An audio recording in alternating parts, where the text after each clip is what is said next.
Hello बच्चों। तो हम लोग प्रीवियस क्लास में बायोमोलिक्यूल्स या बोल सकते हैं जैव अणु वाले चैप्टर शुरू किए थे। इसमें हम लोग दो चीज़ों के बारे में डिस्कस किए थे। पहला क्या, बायो माइक्रोमोलिक्यूल्स के बारे में, और दूसरा बायो मैक्रोमोलिक्यूल्स के बारे में। मतलब ये है कि कुछ जो जैव अणु रहते हैं सूक्ष्म मात्रा में जरूरत पड़ती है, और कुछ जो जैव अणु रहते हैं वो बृहद मात्रा में जरूरत होती है उसकी, मतलब उसको हम लोग बृहद जैव अणु भी बोलते हैं। ठीक है, तो इन सब के बारे में हम लोग प्रीवियस क्लास में देख चुके हैं। आज की क्लास में हम लोग इसमें एक टॉपिक बचा हुआ था, है ना, कौन सा, एंजाइम वाला। तो एंजाइम वाले टॉपिक को पढ़ने वाले हैं। ठीक है, देखते हैं यहाँ से एंजाइम्स को। क्या होते हैं एंजाइम्स? तो एंजाइम्स होती है प्रोटीन है। एंजाइम क्या है? प्रोटीन। एंजाइम कैसे बनती है उसके बारे में जानते हैं। एक्चुअल में देखा जाए तो एंजाइम जैविक उत्प्रेरक होते हैं जो जैव रासायनिक प्रतिक्रियाओं की गति को प्रभावित करते हैं। मतलब ये है कि कोई भी रिएक्शन, जैसे कोई सबस्ट्रेट रहता है, सबस्ट्रेट से प्रोडक्ट में जब चेंज होते हैं तो इसका एक निश्चित दर रहता है। निश्चित दर, निश्चित दर का मतलब कि कितने समय में होगा, ये एक निश्चित दर बना हुआ रहता है।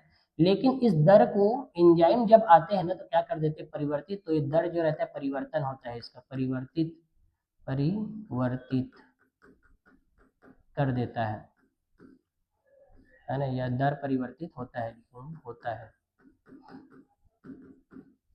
मतलब दर क्या होते हैं, परिवर्तित होते हैं। देखें कैसे दर परिवर्तित होंगे। जैसे सबस्ट्रेट से प्रोडक्ट में चेंज होने के लिए टाइम की जरूरत पड़ती है।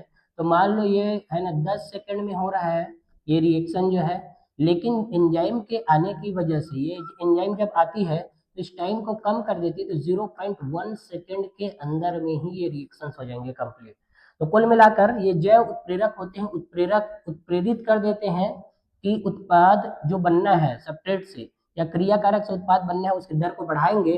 तो जैविक उत्प्रेरक होते हैं जो जैव रासायनिक प्रतिक्रियाओं की गति को बढ़ा देते हैं, प्रभावित करते हैं। ठीक है, आगे देखें। एंजाइम में सभी एंजाइम प्रोटीन होते हैं, लेकिन सभी प्रोटीन एंजाइम नहीं होते। ये लाइन याद रखना है कि एंजाइम की प्रकृति के बारे में बात करेंगे कि एंजाइम एक्चुअल में है क्या। तो एंजाइम होती है क्या, प्रोटीन। ठीक है, लेकिन हम ये बात भी नहीं बोल सकते कि सभी प्रोटीन जो है एंजाइम है, ये नहीं बोल सकते। ठीक है, एंजाइम बेसिकली किससे बनी हुई है, प्रोटीन से। लेकिन सभी प्रोटीन जो है एंजाइम नहीं बनाते। एंजाइम विशिष्ट है, यानी कि प्रत्येक एंजाइम का अपना सबस्ट्रेट होता है। यहाँ पर इस बात को यहाँ पर लिखे हैं कि देखो सभी एंजाइम प्रोटीन है लेकिन सभी प्रोटीन एंजाइम नहीं है। तो कौन सा एंजाइम जो है प्रोटीन नहीं होता? तो यहाँ पर देखिए कि राइबोजाइम जो होती है ये प्रोटीन नहीं है ना। होना चाहिए इसको प्रोटीन, क्योंकि एंजाइम है लेकिन प्रोटीन नहीं होती। ये हो जाती है क्या, न्यूक्लिक एसिड हो जाती है या आरएनए हो जाती है। ठीक है, और भी बात करें इसमें आरएनए में कौन सा वाला होता है, तो 23S R RNA act as ribozyme, है ना, एक्ट एज राइबोजाइम के रूप में काम करते हैं, राइबोजाइम के रूप में। और ये 23S जो रहती है वो 70S आर आरएनए के, 70S आरएनए की क्या होती है, टाइप होती है, 70S आरएनए के टाइप। तो 70S बोलने से हमें ये पता चलता है कि ये किसका होता होगा, तो ये प्रोकैरियोट्स का है, प्रोकैरियोट्स।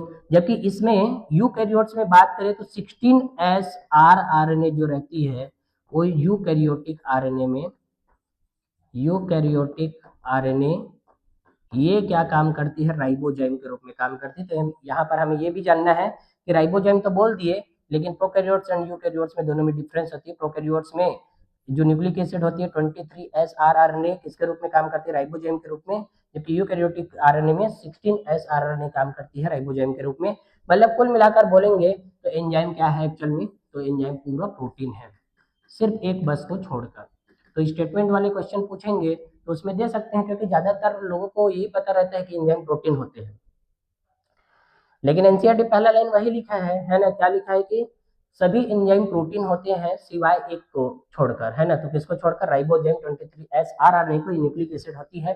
अब देखें ये प्रोटीन जो रहती है कहाँ से आई हुई रहती है, तो ये प्रोटीन आई हुई रहती है आरएनए से। और आरएनए कहाँ से आया हुआ रहता है, तो ये आया हुआ रहता है डीएनए से। तो कुल मिलाकर बोला जाए तो डीएनए से, है ना, क्या बनती, आरएनए ट्रांसक्रिप्शन द्वारा या बोल सकते हैं अनुलेखन द्वारा, अनुलेखन से। और आरएनए से प्रोटीन बनती है अनुवादन द्वारा, अनुवादन।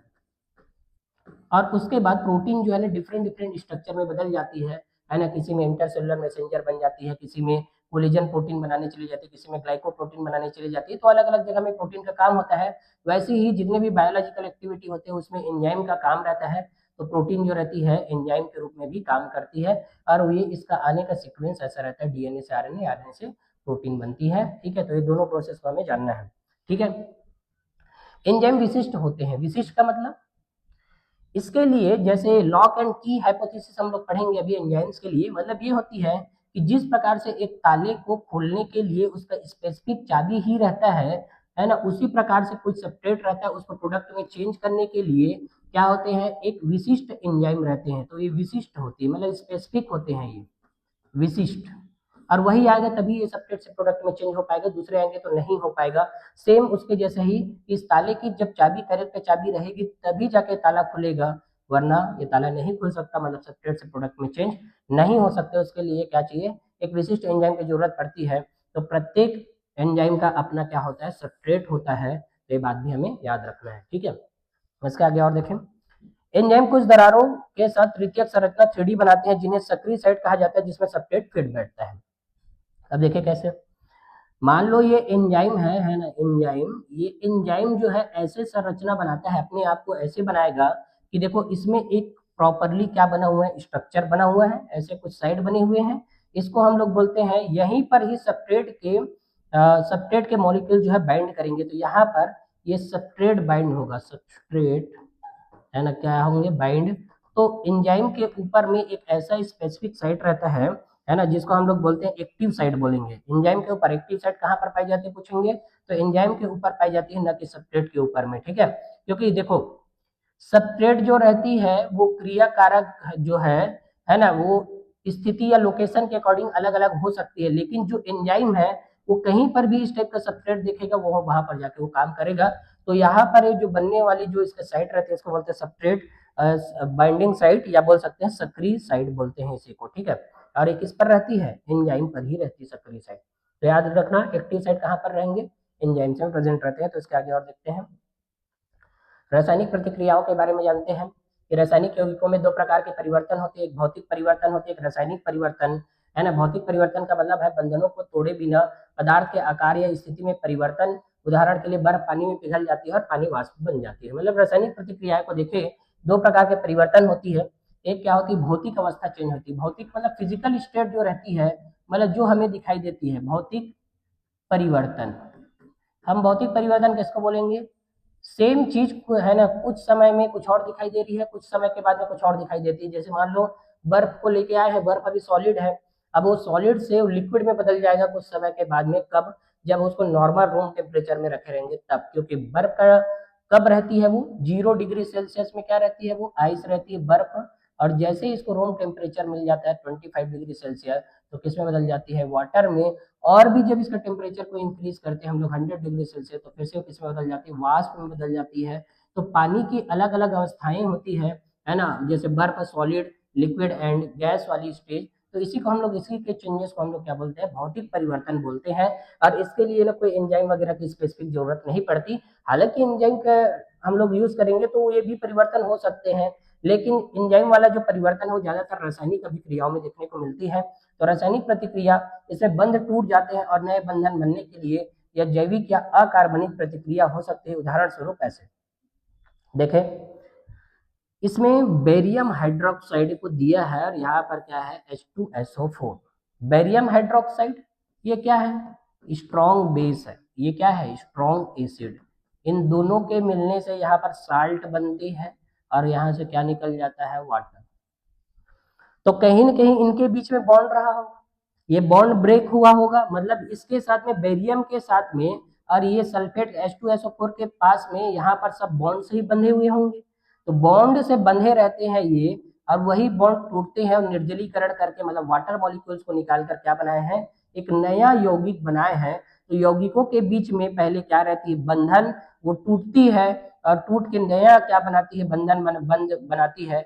उसी को हम लोग बोलते हैं अकार्बनिक क्रियाएं या अकार्बनिक रासायनिक परिवर्तन है यहाँ पर। ठीक है, तो ये बात हमें जाने, अकार्बनिक में ऐसी होती है। कार्बनिक या बोल सकते हैं जैविक अभिक्रियाओं में देखना, तो जैविक अभिक्रियाओं में स्टार्च जब पानी से मिल जाती है तो क्या बनाती है, ग्लूकोज बनाती है। या ग्लूकोज से डिहाइड्रेशन होकर क्या बनते हैं, स्टार्च या तो फिर वाटर बनते हैं। तो हम जानते हैं कि ग्लूकोज पहले बनती है और उसका सुक्रोज के रूप में पहले है ना ट्रांसफॉर्मेशन होता है, मतलब बदलते हैं सुक्रोज में, फिर सुक्रोज जो है ट्रेवल करके जाती है दूसरे जगह में और वहां से वाटर मॉलिक्यूल्स को निकाल देती है और बन जाती है स्टार्च। तो यहाँ पर स्टार्च प्लस वाटर रहेंगे, ग्लूकोज बनेंगे, और ग्लूकोज से डिहाइड्रेशन हो जाएगा तो क्या बनेंगे, स्टार्च प्लस H2O बनेंगे। तो ये क्या होती है, जैविक क्रियाएं होती है। किसी भौतिक या रासायनिक प्रक्रियाओं की दर निर्मित उत्पाद की मात्रा या इकाई समय पर निर्भर करती है। DP delta P by delta T से डिनोट करते हैं, delta P by delta T से दर बराबर डीपी बाई डी से डिनोट करते हैं। इकाई समय में है ना उत्पाद बनने की दर होती है ये सब चीजें, ठीक है। तो याद रखना है इसको, ठीक है। कैसे, किसी भौतिक या रासायनिक प्रक्रिया की दर जो होती है निर्मित उत्पाद की मात्रा बटे इकाई समय, निर्मित उत्पाद की मात्रा बटे इकाई समय, वही क्या होती है, किसी भी भौतिक या रासायनिक प्रतिक्रिया की दर होती है, दर रेट होती है ये, ठीक है। ये बात हमें याद रखना है। तो इन सब डायग्राम को भी देख सकते हैं हम लोग, ठीक है। इसके आगे और देखें, रासायनिक प्रतिक्रियाएं यदि दिशा निर्दिष्ट की जाती है तो दर को वेग कहा जाता है। मतलब देखो हम जानते हैं वेग और चाल में अंतर जानते होंगे, सदिश राशि और अदिश राशि होती है, चाल क्या होती है, अदिश राशि होती है, जबकि वेग क्या होते हैं, सदिश राशि। तो जब हम इसको दिशा बता देंगे कि जैसे सब्सट्रेट से प्रोडक्ट में चेंज करने के लिए एंजाइम की जरूरत है और हमें यहाँ पर सब्सट्रेट दिए हैं 100 मॉलिक्यूल्स और यहाँ पर अभी प्रोडक्ट बना है 50, तो क्लियरली बता देंगे हम लोग यहाँ पर कि क्या हो रहा है कि अभिक्रिया की दर जो है अग्र है कि पश्च है। तो अग्र अभिक्रियाएं होती है ये, अग्र अभिक्रिया जहां पर क्या होती है, सब्सट्रेट की मात्रा प्रोडक्ट से ज्यादा रहती है तो अग्र अभिक्रियाएं होती है, जबकि पश्च अभिक्रिया में क्या होगी, उल्टा हो जाती है। तो पश्च अभिक्रियाएं, इसको सब हम पढ़े रहते हैं केमिकल काइनेटिक्स वाले चैप्टर में। पश्च अभिक्रिया में प्रोडक्ट की मात्रा क्या हो जाती है, ज्यादा हो जाती है सब्सट्रेट से, तो वापिस से बैकवर्ड होते हैं, मतलब इक्विलिब्रियम स्टेट में चलने लग जाती है। तो ऐसे ऐसे बनने लग जाते हैं ये, सब्सट्रेट से प्रोडक्ट, प्रोडक्ट से सब्सट्रेट में बनने लग जाते हैं। तो इक्विलिब्रियम स्टेज है। तो अग्र अभिक्रिया और पश्च अभिक्रिया, क्योंकि हम डायरेक्शन बता देंगे, जब भी डायरेक्शन निर्धारित करेंगे तो क्या हो जाएगा उसके, इस दर को हम लोग वेग बोलने लग जाते हैं, ठीक है। भौतिक और रासायनिक प्रक्रियाओं की दरें तापमान जैसे कारकों से प्रभावित होती है। आमतौर पर किसी भी दिशा में प्रत्येक 10 डिग्री सेल्सियस है ना परिवर्तन करने के लिए दर दुगनी या आधी हो जाती है। देखो सीधी सी बात है, अभी आगे चल के पढ़ेंगे भी कि एंजाइम जो रहते हैं दो चीजों से प्रभावित होते हैं। एंजाइम का वही गुण है क्या, देखो एंजाइम बना है किससे, प्रोटीन से, और प्रोटीन का डीनेचुरेशन हो जाता है, टेम्परेचर के ऊपर में डिपेंड करता है। तो एंजाइम जो रहती है ये तापमान पर निर्भर करती है इसकी एक्टिविटी, और दूसरा पीएच पर निर्भर करती है, ठीक है। क्योंकि ये भी जानते हैं हम लोग, क्योंकि देखो एंजाइम जो रहती है किससे बनी है, प्रोटीन, और प्रोटीन से बनी रहती है। तो प्रोटीन का नेचर हम जानते हैं कि जितना ज्यादा मात्रा में उसमें अमीनो एसिड की संख्या होगी उसके हिसाब से उसका नेचर होगा। जैसे एसिडिक अमीनो एसिड का मात्रा ज्यादा है किसी प्रोटीन में तो एसिडिक नेचर हो जाएंगे, बेसिक अमीनो एसिड की मात्रा ज्यादा है तो बेसिक हो जाएंगे। तो पीएच के ऊपर में भी डिपेंड करती है एंजाइम की एक्टिविटी, क्यों, क्योंकि प्रोटीन उसी से बना रहता है। एंजाइम एंजाइम से क्या बने, मतलब प्रोटीन से क्या बने हुए रहते हैं, एंजाइम बने हुए रहते हैं। तो एंजाइम की जो मात्रा रहती है तापमान और पीएच पर निर्भर करती है। तो देखें कोई भी सब्सट्रेट से प्रोडक्ट में चेंज हो रहा है तो इसके लिए एंजाइम की जरूरत पड़ रही है, और इस एंजाइम में हम क्या कर रहे हैं, टेम्परेचर को 10 डिग्री सेल्सियस क्या कर रहे हैं, बढ़ा रहे हैं। तो 10 डिग्री सेल्सियस जब बढ़ाते हैं तो अभिक्रिया की जो वर्तमान दर रहती है ना दर, वो क्या हो जाती है, प्रारंभिक दर की तुलना में 2 गुनी हो जाती है, ठीक है। वही बात है, हम रासायनिक प्रक्रिया की दरें तैसे तापमान कारकों से प्रभावित होती है। आमतौर पर किसी भी दिशा में प्रत्येक 10 डिग्री सेल्सियस परिवर्तन के लिए दर दुगनी या आधी हो जाती है। तो 10 डिग्री सेल्सियस यदि हम बढ़ाते हैं तो क्या हो जाती है, दर दुगनी, और 10 डिग्री सेल्सियस कम करेंगे तो क्या हो जाएगी, अभिक्रिया की दर जो रहती है क्या हो जाती है, आधी हो जाती है, आधी हो जाती है। तो ये बात भी हमें जानना है ना। तो टेम्परेचर के ऊपर में डिपेंड कर रहा है एंजाइम की एक्टिविटी जो रहती है। एंजाइम उत्प्रेरित अभिक्रियाओं की दर बहुत अधिक है, जैसे कार्बनिक एनहाइड्रेज सबसे तेज एंजाइम है, या निम्नलिखित प्रतिक्रियाओं को 10 मिलियन गुना तेज करता है, ठीक है। अभी तक जितने भी एंजाइम डिस्कवरी हुआ है उसमें से एक एंजाइम का नाम है कौन सा, कार्बनिक एनहाइड्रेज एंजाइम। ये कार्बनिक एनहाइड्रेज एंजाइम को सुने होंगे, है ना, ये कहाँ पर रहती है ये, तो ये रहती है सीए है, ये सीए कार्बनिक एनहाइड्रेज एंजाइम। और सीए कौन होती है बताया था, आरबीसी में रहती है ये। जिस टाइम में क्या बनती है, बाइकार्बोनेट्स बनते हैं, उस टाइम में कार्बनिक एनहाइड्रेज एंजाइम जो है आरबीसी से निकलकर प्लाज्मा में आ जाती है, क्योंकि हम लोग इसको पढ़े हैं कहाँ पर, रेस्पिरेशन वाले चैप्टर में पढ़े रहते, breathing and exchange of gases वाले चैप्टर में। तो यहीं पर कार्बनिक एनहाइड्रेज एंजाइम क्या करती है, इस टाइप के रिएक्शन करेगी। कार्बन डाइऑक्साइड का वाटर के साथ में रिएक्शन होता है, चूंकि वाटर रहती है प्लाज्मा वाले हिस्से में और कार्बन डाइऑक्साइड है ना घुल के आती है इसी में प्लाज्मा में, और प्लाज्मा में जब भी आती है तो आरबीसी देती है इसको कार्बनिक एनहाइड्रेज एंजाइम, और यहाँ से क्या बन जाते हैं, बाइकार्बोनेट बनते हैं। अब देखो ये जो रहेगी कार्बनिक एनहाइड्रेज एंजाइम तो बहुत तेजी से होगा, यदि ये नहीं रहेंगे तो तेजी से नहीं होगा। तो देखिए कैसे, एंजाइम की अनुपस्थिति में 1 घंटे में H2CO3 के केवल 200 अणु बनते हैं। कितने घंटे में, 1 घंटे में। जबकि कार्बनिक एनहाइड्रेज की उपस्थिति में प्रति सेकंड लगभग 6 लाख अणु बनते हैं, है ना, 6 लाख, 1 2 3 इकाई दही सैकड़ हजार दशक लाख, ये 6 लाख है। पहले कितने बनते थे, 200। तो देखो हम लोग इसको कैलकुलेट भी कर सकते हैं, जैसे यहाँ पर देखो प्रति सेकंड दे दिया है और यहाँ पर 1 घंटे में बताया है, ठीक है। तो एंजाइम जब एब्सेंट रहेंगे, एंजाइम क्या रहेगा, एब्सेंट, तो क्या होंगे, H2CO3 है ना, कितने बनेंगे, 200 मॉलिक्यूल बनते पर आवर। पर आवर मतलब है ना कितने मिनट, 60 मिनट में, या बोल सकते कितने सेकेंड, 60 इंटू 60 करेंगे तो कितना आ जाएगा, 3600 सेकेंड।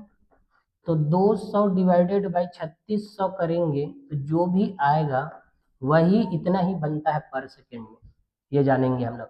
मतलब एक भी नहीं बन पाएगा, सीधी सी बात है, ठीक है। 1/18 हो जाएगा ये, है ना, इसको काटेंगे तो 1/18 हो जाएगा, और ऊपर लेके जाएंगे तो 0.18 ही मॉलिक्यूल्स बन पाएंगे पर सेकेंड में। मतलब देखो पर आवर में इतना बन रहा है 200, तो पर सेकेंड का हम लोग निकाल सकते हैं। उसी हिसाब से इन लोग भी पर आवर में बोलेंगे तो इसको इंटू कर देना है भाई, है ना। तो याद रखना, एंजाइम जब नहीं रहेंगे तो 200 मॉलिक्यूल्स ही बनते हैं, जबकि एंजाइम प्रेजेंट है तब H2CO3 कितने बन रहे हैं, तो बन रहे हैं 6 लाख अणु बन रहे हैं यहाँ पर, है ना, पर सेकेंड है ये वाली, और ये वाला भी पर सेकेंड के हिसाब से बता दिया। तो दोनों में हम कंपैरिजन देख सकते हैं। तो देखो यहाँ पर एंजाइम जो है क्या करती है, रासायनिक अभिक्रिया की दर को इतना ज्यादा बढ़ाती है कि 10 मिलियन गुना बढ़ा दिए, ठीक है। जब हम इससे कंपैरिजन करेंगे 10 मिलियन से भी ज्यादा है, तो बात हमें याद रखना है। टेम्परेचर के ऊपर भी कैसे डिपेंड किया वो भी हम लोग जान गए कि सबस्ट्रेट से प्रोडक्ट में जब चेंज होते हैं तो एंजाइम को टेम्परेचर को बढ़ाएंगे तो 10 डिग्री सेल्सियस, प्रत्येक 10 डिग्री सेल्सियस में बढ़ाने पर क्या हो जाती है, दुगनी, और 10 डिग्री सेल्सियस कम करेंगे तो आधी हो जाती है अभिक्रियाएं, ये सब भी हमें जानना है, ठीक है। इसका आगे देखें, और ये देखो ये जो दर है ना, ये 10 डिग्री सेल्सियस बढ़ाने पर जो दर है वो केवल एक ही डायरेक्शन में बढ़ रही है, ऐसा कुछ नहीं है। यहाँ पर दोनों तरफ हो सकते हैं, ये ऐसी भी हो सकती है, ऐसी भी हो सकती है। अभिक्रिया की दर ओवरऑल बढ़ रही है, मतलब वो फॉरवर्ड रिएक्शन होगा कि बैकवर्ड रिएक्शन होगा उससे मतलब नहीं है। अग्र अभिक्रिया होंगे कि पश्च अभिक्रिया, वो 10 डिग्री सेल्सियस बढ़ेगी, तेजी से होगी, मतलब बढ़ने का मतलब क्या है, तेजी से होना। जैसे मान लो यहाँ से है ना, एक मिनट लगता था इसको होने के लिए, अब ना उसका 1/10 पार्ट ही लगेगा, मतलब इतना तेजी हो जाएंगे कि है ना लगभग दोगुनी हो जाती है अभिक्रियाएं और इसमें आधी हो जाती है। तो ये बात दोनों को याद रख लेना है, इन दोनों पॉइंट्स को याद रखना। 10 डिग्री सेल्सियस बढ़ाने पर और कम करने पर अभिक्रिया की दर जो है दुगनी और आधी हो जाती है, और दोनों डायरेक्शन में होती है, ये बात याद रखना, ठीक है, एक ही डायरेक्शन में। अगला देखते हैं रासायनिक प्रतिक्रियाएं में। उपापचय मार्ग में प्रत्येक चरण विभिन्न एंजाइमों द्वारा उत्प्रेरित होता है। उदाहरण के लिए ग्लाइकोलाइसिस में 10 अलग अलग एंजाइम्स होते हैं। देखो हम ग्लाइकोलाइसिस साइकिल को पढ़े हुए रहते हैं। ग्लाइकोलाइसिस साइकिल होती है कहाँ पर, ये होती है साइटोप्लाज्म में, ये होती है। और साइटोप्लाज्म में हम जानते हैं ग्लूकोज का पायरुविक एसिड या पायरुवेट में कन्वर्जन होता है, पायरुवेट में। तो इसके लिए 10 स्टेप होते हैं, 10 स्टेप होते हैं। तो 10 स्टेप में क्या होती है, टूटती है। और ग्लूकोज टूटने को हम लोग बोलते हैं क्या, लाइसिस बोलते हैं। और चूंकि जो टूटती है तो उसके लिए हम लोग वर्ड यूज करते हैं ग्लाइको। तो ग्लाइकोलाइसिस जो होती है ग्लूकोज का टूटना, और उसकी वजह से एटीपी मिलती है। तो ये पूरे एंजाइमेटिक क्रियाएं हैं। उसमें जब हम लोग पढ़े हुए हैं क्या कि रेस्पिरेशन, फोटो रेस्पिरेशन वाले चैप्टर में, तो ये जो रहती है रेस्पिरेशन इन प्लांट वाले में कि हेक्सोकाइनेज जो रहती है ग्लूकोज से ग्लूकोज 6 फॉस्फेट में कन्वर्ट करने के लिए होती है पहले स्टेप में, और यहीं पर एटीपी की भी जरूरत पड़ती है। इसको हम लोग पूरे स्टेप को देख चुके हैं ऑलरेडी। ठीक है। इसमें मैं बताया भी था कि कौन कौन से स्टेप में क्या क्या चीजें होती है, कौन से स्टेप में एटीपी यूज होते हैं, कौन से में बनते हैं, कौन से में वाटर मॉलिक्यूल्स निकलते हैं, कौन से में NADH2 बनते हैं, तो ये सब चीजें। लेकिन यहाँ पर एंजाइम्स को हमें जानना है, एग्जाम्पल दिया है, पूरे को याद रखना नहीं है, लेकिन एक एग्जाम्पल दिया है, उसमें से भी हेक्सोकाइनेस को हमें जानना है कि ग्लूकोज से ग्लूकोज 6 फॉस्फेट में कन्वर्जन के लिए किसकी जरूरत पड़ती है, हेक्सोकाइनेस की जरूरत पड़ती है। वैसे सभी एंजाइम्स का नाम यहाँ पर दिया गया है, अलग अलग जगह में अलग अलग टाइप के एंजाइम की जरूरत पड़ती है, और ज्यादातर एंजाइम्स का नाम जो है ना सब प्रोडक्ट के ऊपर में निर्भर करता है। जैसे पायरुवेट है तो पायरुवेट काइनेस की एंजाइम की जरूरत पड़ती है, तो वैसे वैसे सभी जगह में जैसे फास्फोग्लिसरेट म्यूटेस एंजाइम की जरूरत पड़ती है फास्फोएनाल पायरुवेट बनाने के लिए, तो अलग अलग जगह में उसी टाइप के एंजाइम की जरूरत पड़ती है जिस हिसाब से वहां पर प्रोडक्ट बनता है। तो पूरे को याद रखने की जरूरत नहीं है, हमें सिर्फ ये याद रखना कि इसमें अलग अलग चरण है तो अलग अलग एंजाइम्स की जरूरत पड़ती है, सीधी सी बात है। ग्लाइकोलाइसिस में ही अकेले देखो 1 2 3 4 5 6 7 8 9 ऐसा करके 9 लगभग एंजाइम की जरूरत पड़ रही है यहाँ पर, उसमें से भी हेक्सोकाइनेस को याद रखना इंपॉर्टेंट है। ठीक है, अगला देखते हैं एंजाइम क्रिया की प्रकृति, उत्प्रेरक चक्र के बारे में जानते हैं कैसे काम करती है। तो एंजाइम लॉक और की मॉडल एक्शन की तरह सब्सट्रेट के साथ कार्य करते हैं। इसमें निम्नलिखित चरण शामिल है। सब्सट्रेट एंजाइम E+S की सक्रिय साइड से जुड़ता है। देखो, हम लॉग की हाइपोथेसिस पढ़ रहे हैं, एंजाइम को समझने के लिए लॉग की हाइपोथेसिस मतलब ताला चाबी परिकल्पना के बारे में बात करते हैं हम लोग। ताला चाबी परिकल्पना में क्या होती है कि इसमें सब्सट्रेट जो रहेंगे एंजाइम के एक्टिव साइड से जुड़ेंगे, मतलब पहले एंजाइम है, अब एंजाइम जो रहेंगे क्या होंगे, एंजाइम में क्या बनी हुई है, सक्रिय सतह है, सक्रिय सतह, सक्रिय साइड सतह, इसमें जाके जुड़ जाती है कौन, तो एंजाइम से जुड़ जाती है कौन, सब्सट्रेट, तो इससे बन जाती है एंजाइम सब्सट्रेट कॉम्प्लेक्स। जब एंजाइम के सक्रिय सतह पर जुड़ती है कौन, सब्सट्रेट, तो बन जाती है एंजाइम सब्सट्रेट कॉम्प्लेक्स, और एंजाइम सब्सट्रेट कॉम्प्लेक्स कन्वर्ट हो जाती है एंजाइम प्रोडक्ट कॉम्प्लेक्स में। फिर एंजाइम जो रहती है अलग, प्रोडक्ट कॉम्प्लेक्स अलग हो जाते हैं, प्रोडक्ट कॉम्प्लेक्स अलग।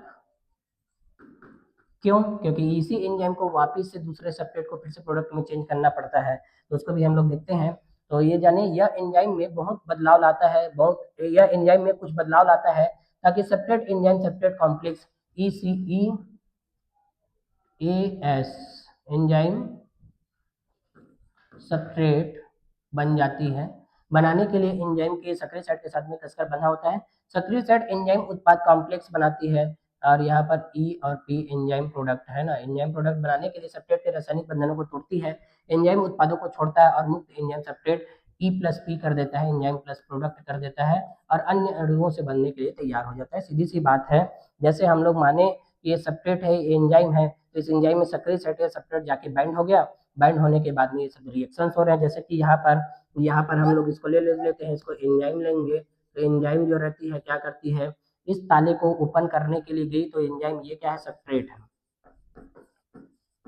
तो यहाँ से क्या बना, एंजाइम सब्सट्रेट कॉम्प्लेक्स बना ESC। फिर उसके बाद में क्या किया, प्रोडक्ट में चेंज कर दिया, तो एंजाइम प्रोडक्ट कॉम्प्लेक्स बन गए, तो यहाँ से एंजाइम अलग, प्रोडक्ट कॉम्प्लेक्स अलग हो जाते हैं, तो ये बात हमें जानना है। तो यहाँ से देख सकते हैं ECS है ना, ES EP, और इसके बाद में E+P अलग अलग हो गए, प्रोडक्ट अलग बन गया, एंजाइम अलग निकल गए, और उसके बाद में जो हीट के फॉर्म में कुछ एनर्जी रिलीज हो जाती है या कॉम्प्लेक्स स्ट्रक्चर बना हुआ रहता है वो भी अलग हो जाते हैं। तो कुल मिलाकर इसका काम क्या था कि देखो ये ताला जो था बंद था, उसको क्या करने आया था, ओपन करने आया था, मतलब इसके स्वरूप को बदल दिया, तो एंजाइम का वही काम होता है, तो ये बात हमें जानना है। ठीक है, इसके बाद में देखते हैं और आगे, एंजाइम एक रासायनिक प्रतिक्रिया को कैसे तेज करती है, इसके बारे में जाने कि कैसे कर देती है। तो इसके लिए हमें सक्रियण ऊर्जा वगैरह की अवधारणा को हमें समझना पड़ेगा कि एक्टिवेशन एनर्जी वगैरह क्या होती है, उसको भी हमें जानना पड़ता है। यहाँ पर सक्रियण ऊर्जा एक रासायनिक प्रतिक्रिया शुरू करने के लिए आवश्यक अतिरिक्त ऊर्जा होती है, या एक्सोथर्मिक रिएक्शंस होते हैं, एक्सोथर्मिक। ठीक है, इन लोग क्या होते हैं, एक्सोथर्मिक रिएक्शन या एंडोथर्मिक प्रक्रिया में सब्सट्रेट को बहुत अधिक ऊर्जा अवस्था से गुजरना चाहिए, इसे संक्रमण अवस्था कहा जाता है, ट्रांजिशन स्टेट कहा जाता है। ठीक है, तो देखिए इन पूरे बात को समझते हैं। देखो, कोई भी सब्सट्रेट है वो एंजाइम के साथ में बाइंड होगा और प्रोडक्ट बनाएगा, इतना बात तो हम लोग जान गए हैं। लेकिन इस सब्सट्रेट को है ना, जो आपस में बाइंड है, बहुत सारे मॉलिक्यूल्स उसमें है और बाइंड है आपस में, उसको एक एनर्जी बॉन्ड को क्रॉस करना पड़ेगा, तब तो प्रोडक्ट में चेंज होगा। मतलब कुल मिलाकर बोले कि एक पहाड़ है, पहाड़ के इस तरफ जाना है हमें, और हम लोग शुरुआत यहाँ से किए हैं, तो या तो ये जो रहती है सबस्ट्रेट, है ना, धीरे धीरे धीरे धीरे पैदल चल रही है और इस पहाड़ के ऊपर तक पहुंचती है धीरे धीरे, या तो इस सबस्ट्रेट के पास में एंजाइम है, मतलब गाड़ी है, तो गाड़ी में तो तेजी से जाएगा वो। यहाँ पर दो कंडीशन है, सबस्ट्रेट के पास में या तो डायरेक्टली जा सकता है सबस्ट्रेट, कहाँ पर, इस पहाड़ को पार करके प्रोडक्ट में चेंज हो सकता है, और या तो फिर इसके पास में एंजाइम है, मतलब व्हीकल है, मतलब कोई वाहन है, तो उसके द्वारा ऐसे जाके पहाड़ के पहले यहाँ पर हमें जाना पड़ेगा, उसके बाद ही प्रोडक्ट में जा सकते हैं। सीधा यहाँ से बिल खोद के अंदर नहीं जा पाएंगे इधर, समझ आया कि नहीं? पहाड़ की चोटी में चढ़ना पड़ेगा, तो उसी को हम लोग ट्रांजिशन स्टेट बोलते हैं। तो ये बात हमें जानना चाहिए कि ट्रांजिशन स्टेट होती है सभी रासायनिक अभिक्रियाओं में, तो वो एक्सोथर्मिक एंडोथर्मिक दोनों हो सकती है। और हम जानते हैं एक्सोथर्मिक एंडोथर्मिक डेल्टा एच एक में निगेटिव रहती है और एक में डेल्टा एच क्या रहती है, पॉजिटिव रहती है। ये बात हमें पता होना चाहिए, क्योंकि हम लोग थर्मोडाइनमिक्स पढ़े हुए रहते हैं दो जगह में, फिजिक्स केमिस्ट्री दोनों में। तो हमें याद रखना कि डेल्टा एच का मान यदि एक्सोथर्मिक निगेटिव है तो एक्सोथर्मिक रिएक्शंस है, एंडोथर्मिक मतलब डेल्टा एच पॉजिटिव होती है, तो ये बात हमें जानना है। ठीक है, अब देखें यहाँ पर है ना, जो भी बात लिखा है उसको देखते हैं पहले, है ना। इसलिए सक्रियण ऊर्जा सबस्ट्रेट की औसत ऊर्जा और संक्रमण अवस्था ऊर्जा के बीच का अंतर होती है। ठीक है, ये बात भी जाने। सक्रियण ऊर्जा है क्या? वह ऊर्जा की वह अतिरिक्त मात्रा होती है जो एक मॉलिक्यूल्स को, है ना, ट्रांजिशन स्टेट से पार करने के लिए जरूरत पड़ती है। एक होती है देहली ऊर्जा, एक होती है सक्रियण ऊर्जा। देहली ऊर्जा वो ऊर्जा है जो इसके पास में होती है, ये खुद की इसकी ऊर्जा है, वो देहली ऊर्जा, सबस्ट्रेट की ऊर्जा देहली ऊर्जा। जबकि देहली ऊर्जा की अतिरिक्त ऊर्जा जो होती है, जो कोई भी मॉलिक्यूल्स को सबस्ट्रेट से प्रोडक्ट में चेंज करने के लिए आवश्यक होती है, वही सक्रियण ऊर्जा कहलाती है। तो दोनों बात में क्लियरली वहां पर भी हम लोग पढ़े हुए रहते हैं केमिस्ट्री में, केमिकल काइनेटिक्स वाले चैप्टर में इसके बारे में, तो उसमें हम लोग ज्यादा नहीं जानना है हमें। यहाँ पर क्या होती है कि देखो, यहाँ पर ना एक चीज को यहाँ पर पहले से याद रख लेना, ई ए इज इनवर्सली प्रोपोर्शनल टू अभिक्रिया की दर।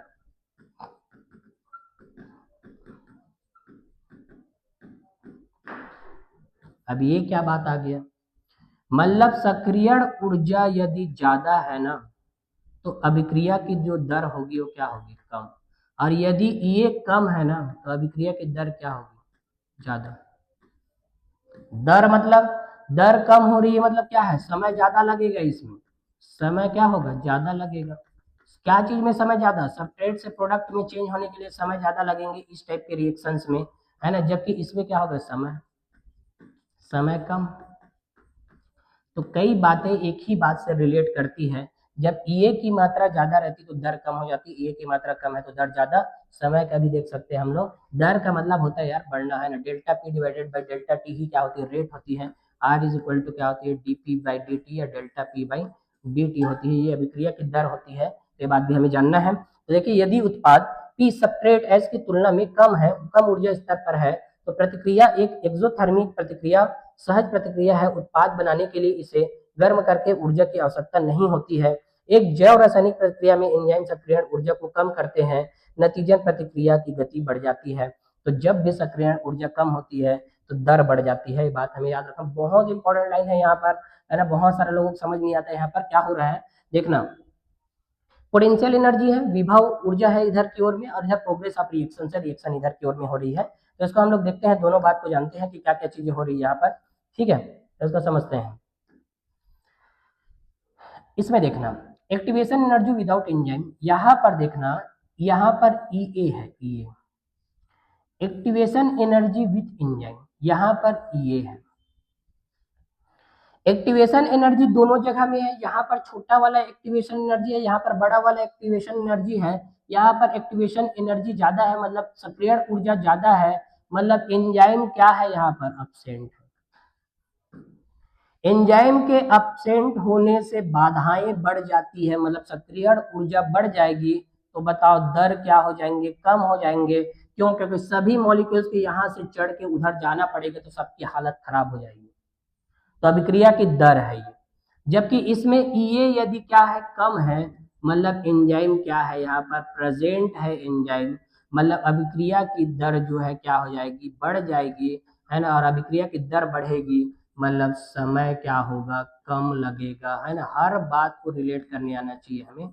समय कम लगेगा समय, जबकि इसमें क्या होगा, समय ज्यादा लगेंगे, समय क्या होगा, ज्यादा लगेगा। भाई एक बात बताओ, पहाड़ को सीधा सीधा है ना ऐसे पैदल चढ़ना और उसके बाद कार या है ना व्हीकल लेके चढ़ना, दोनों में अंतर है। व्हीकल ही होती है कौन, एंजाइम्स, वो जो क्या करते हैं सब्सट्रेट से प्रोडक्ट में चेंज कर देती है। तो यहाँ पर हमें ये चीज तो हम लोग जान गए, है ना। तो ये वाला लाइन क्या बोल रहा है उसको भी हम लोग समझते हैं, है ना। ये वाला लाइन कि यदि उत्पाद सब्सट्रेट की तुलना में कम ऊर्जा स्तर पर है, मतलब यहाँ पर सब्सट्रेट की तुलना में कम ऊर्जा स्तर पर है, मतलब देखो ये डायग्राम जो है ना फुलफिल नहीं होता। यहाँ पर हमें दो बात समझने आना चाहिए। यहाँ से देखो ये प्रोग्रेस ऑफ रिएक्शन है, और यहाँ पर क्या है, सब्सट्रेट का ये वाला लाइन है। यदि ये वाला लाइन यहाँ पर ऐसे है और एक लाइन है यहाँ पर ऐसे, तो दोनों को हमें समझने आना चाहिए क्या, कि देखना यहाँ पर ये वाला जो है इधर की ओर प्रोडक्ट है, इधर की ओर भी प्रोडक्ट है, इधर की ओर सब्सट्रेट है, इधर की ओर भी सब्सट्रेट है। तो हम लोग एक्सोथर्मिक एंडोथर्मिक रिएक्शंस को पढ़ रहे हैं। तो देखते हैं यहाँ पर क्या होती है, यदि उत्पाद सब्सट्रेट की तुलना में कम ऊर्जा स्तर पर है, मतलब ये सब्सट्रेट है, सब्सट्रेट की तुलना में कम ऊर्जा स्तर, मतलब इधर की ओर में ऊर्जा स्तर है, पोटेंशियल एनर्जी इधर की ओर में कम है। तो ये प्रोडक्ट सब्सट्रेट की तुलना में कम ऊर्जा स्तर पर है, यदि उत्पाद सब्सट्रेट की तुलना में कम ऊर्जा स्तर पर है, एनर्जी लेवल। तो प्रतिक्रिया एक एक्सोथर्मिक होती है, तो इसमें क्या होगा, डेल्टा एच का मान जो आती है निगेटिव आती है, डेल्टा एच का मान, है ना। देखो प्रोडक्ट की मात्रा क्या है यहाँ पर कम है, मतलब सब्सट्रेट की तुलना में ऊर्जा स्तर, इधर क्या है पोटेंशियल एनर्जी है ना, इधर इधर ऊर्जा है। इधर देखो सब्सट्रेट जो है ऊपर की ओर है, प्रोडक्ट जो है नीचे की ओर है ना। प्रोडक्ट ऊपर की ओर है, सब्सट्रेट क्या है नीचे की ओर। तो इस चक्कर में क्या हो जाएगा, इस चक्कर में एक्सोथर्मिक रिएक्शंस हो जाएंगे। तो ये बताओ, ये जो ग्राफ है उसमें दोनों लाइन नीचे की ओर आई है, दोनों लाइन। तो बताओ ये ग्राफ किसका ग्राफ हो जाएगा, एक्सोथर्मिक हो जाएगा कि एंडोथर्मिक का। तो एक्सोथर्मिक ग्राफ होती है भाई, बहुत इंपॉर्टेंट है, दो बार पूछ चुके हैं नीट इसको, है ना। तो ये बात याद रखना, प्रोडक्ट की मात्रा सब्सट्रेट से कम हो गई, मतलब प्रोडक्ट का एनर्जी लेवल सब्सट्रेट की तुलना में कम है। तो देखो यहाँ पर कम है, इधर ज्यादा है, ये ज्यादा ये कम, तो क्या हो जाएंगे, ये एक्सोथर्मिक रिएक्शंस होती है। मतलब इसको शुरू करने के लिए कोई चीज की जरूरत, उत्पाद बनाने के लिए सिर्फ गर्म ऊर्जा की आवश्यकता नहीं होगी, गर्म करने की जरूरत नहीं पड़ेगी, हीट खुद जनरेट करेगा। कैसे भाई, चूने को पानी में डालते हैं, चूना अपने आप गर्म हो जाता है, होता है कि नहीं होता। और कुछ चीज को पहले गर्म करते हैं, बॉईल करते हैं, उसके बाद में फिर रिएक्शंस होती है उसके बीच में, फिर उसके बाद प्रोडक्ट बनते हैं। जबकि चूना को उसमें डालने से सीधा हो जाती है, मतलब वो एक्सोथर्मिक रिएक्शंस होती है। जबकि एंडोथर्मिक में क्या होती है, शुरू करना पड़ता है, पहले बाहर से ऊर्जा देना पड़ेगा। एंडोथर्मिक मतलब बाहर से ऊर्जा उसको अवशोषित करेगा पहले, उसके बाद में उसका शक्ति जो है जागृत होता है, तब जाके क्या होता है, सब्सट्रेट से प्रोडक्ट में चेंज हो पाती है। तो पहला बात तो एक्सोथर्मिक के लिए यही बात है कि डेल्टा एच निगेटिव लिख दिया, मतलब क्या है, एक्सोथर्मिक है। जबकि इसमें क्या होगा, यदि पी का एनर्जी लेवल सब्सट्रेट की तुलना में यदि ज्यादा होगा, है ना। यहाँ पर हम लोग एनर्जी की तुलना कर रहे हैं ना, किसकी, एनर्जी की तुलना कर रहे हैं। तो यहाँ पर एनर्जी यदि ज्यादा होगा या ऊर्जा स्तर प्रोडक्ट की क्या होंगी, ज्यादा होंगी। तो चलो बताओ, ये सब्सट्रेट है, ये तो पहला वाला हो गया, ये दूसरा वाला, ये सब्सट्रेट है, ये प्रोडक्ट है। तो ये एनर्जी लेवल इधर इसका नीचे की ओर है और इसका एनर्जी लेवल ऊपर की ओर है। तो प्रोडक्ट का ऊर्जा स्तर जो है ज्यादा है सब्सट्रेट की तुलना में, तो ऐसे रिएक्शन होंगे डेल्टा एच पॉजिटिव वाले रिएक्शन होंगे, मतलब एंडोथर्मिक रिएक्शन होती है, एंडोथर्मिक रिएक्शन, एंडोथर्मिक रिएक्शन होती है, ठीक है। प्रकाश संश्लेषण और रेस्पिरेशन इन दोनों में क्या है बताओ, कौन एक्सोथर्मिक होती है, कौन एंडोथर्मिक होती है, बताओ। प्रकाश संश्लेषण और रेस्पिरेशन में, तो प्रकाश संश्लेषण क्या होती है, एंडरगोनिक प्रोसेस होती है, अंतःशोषी अभिक्रिया, मतलब पहले वो क्या करेगी, उष्मा को शोषण करेगी, तब जागृत होकर क्या बनाती है, ग्लूकोज वगैरह बनाती है। जबकि ग्लूकोज जब टूटता है तो अंदर में केमिकल रिएक्शन होते हैं, एक्सोथर्मिक हो जाती है वो, मतलब डेल्टा एच निगेटिव, तभी हीट के फॉर्म में जो एनर्जी लॉस होती है वहां पर। तो ये बात हमें दोनों को जानना है, इसको समझना बहुत इंपॉर्टेंट था। और इसको समझने के लिए हमें ये जान रहे हैं ना, तो बहुत ही अच्छा चीज है कि ये जो रहती है ना, ये पहाड़ है, पहाड़, ये क्या है, पहाड़, सक्रियण ऊर्जा पहाड़ है। यदि पहाड़ ज्यादा रहेंगे, तो क्या होगा, अभिक्रिया की दर कम हो जाएगी। और पहाड़ ज्यादा कब होंगे, तो ये कब ज्यादा रहती है, ये जब एंजाइम क्या रहते हैं पता है, अपसेंट। एंजाइम जब भी अपसेंट होंगे ना तो ये क्या हो जाएगी, बढ़ जाएगी और अभिक्रिया की दर कम हो जाएगी। जबकि इसमें क्या होगा, अभिक्रिया की दर कम है, मतलब ये सक्रियण ऊर्जा कम है, तो एंजाइम क्या है यहाँ पर प्रेजेंट है, क्योंकि एंजाइम जो रहती है ना अभिक्रिया, सक्रियण अभिक्रिया को क्या, सक्रियण ऊर्जा को क्या कर देती है, वो कम कर देती है, जिसकी वजह से दर बढ़ जाती है, उसकी वजह से समय कम लगता है, जिससे प्रोडक्ट सब्सट्रेट से प्रोडक्ट में चेंज जल्दी हो जाता है, मतलब अभिक्रिया की दर ओवरऑल बढ़ जाती है। तभी तो हम लोग अभिक्रिया की दर के लिए अलग अलग रिएक्शन पढ़ते हैं, प्रथम कोटि की अभिक्रियाएं, द्वितीय कोटि की अभिक्रियाएं, शून्य कोटि की अभिक्रियाएं, ये सब पढ़ते हैं अभिक्रिया की दर को डिसाइड करने के लिए। केमिस्ट्री में ऑर्गेनिक में भी पढ़ते हैं तो रेट डिटरमाइनिंग स्टेप पढ़ते हैं हम लोग, आरडीएस पढ़ते हैं, मतलब ये अभिक्रिया की दर को कौन सा पद निर्धारित करता है करके। और भी पढ़ते हैं हम लोग केमिकल काइनेटिक्स में, एक स्लो रिएक्शन पढ़ते हैं, एक मीडियम वाले रिएक्शन पढ़ते हैं, एक बहुत ज्यादा फास्ट रिएक्शन पढ़ते हैं, तो हम लोग मीडियम वाले को लेते हैं। क्यों, क्योंकि इसको उसमें अभिक्रिया की दर को बताते बनता है। स्लो रिएक्शन में भी बताते नहीं बनेगा, भाई हम आज रिएक्शन शुरू किया 10 दिन बाद हो रहा है, उतना टाइम का है हमारे पास में, है कि नहीं। या कोई चीज को मिलाए और डायरेक्ट मिलाते ही वो है ना तुरंत बन गए, तो हम देख ही नहीं पाए कि इनके बीच में क्या हुआ। इसीलिए मॉडरेट वाले रिएक्शंस को हम लोग पढ़ते हैं हमेशा, केमिकल काइनेटिक में वही चीज को पढ़ते हैं, तो इसके लिए हमें इतना सारा बात को जानना रहता है।